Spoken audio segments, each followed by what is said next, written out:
If you're a bride or a groom during this pandemic era, maybe your wedding looked a little different than you imagined. Or maybe you had to postpone it a year with some bumps in the road. One couple still managed to have their dream wedding, and they share tips on how you can do the same thing. And Haley Pilot reports. They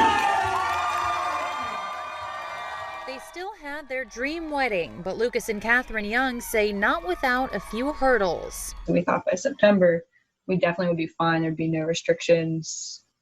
The worst of it would be over, but that wasn't the case.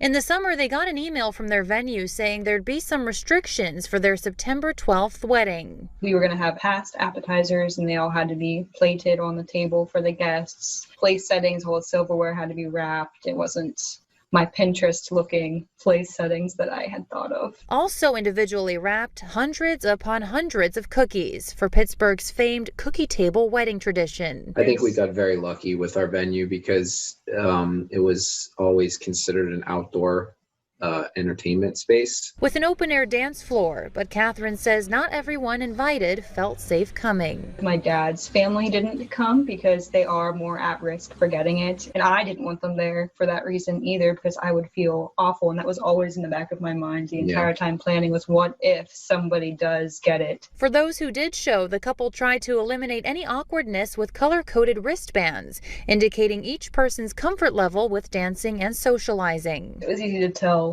who would be comfortable with you coming up to them and who was like, oh, I'm more hesitant towards that. Due to travel restrictions, they had to reroute their honeymoon 3 times. The Canary Islands would have been awesome, and then Hawaii would have been amazing, but it was still, in the end of it, we were fortunate enough to do anything. For any other brides and grooms out there who had to change or postpone their dream weddings, the newlyweds say try to focus on the positive. You've already been dating and seeing this person for however many years. What's one more year potentially? And at the end of the day, you still get to marry the person you wanted to marry, and that's what it's all about. Catherine admits there are a few of things that she dreamed about having at her wedding since she was a little girl, but it didn't happen. But she said it was still a beautiful wedding just the same. Well, still ahead at noon, all this week we're out of the kitchen enjoying the taste of our nation's capital.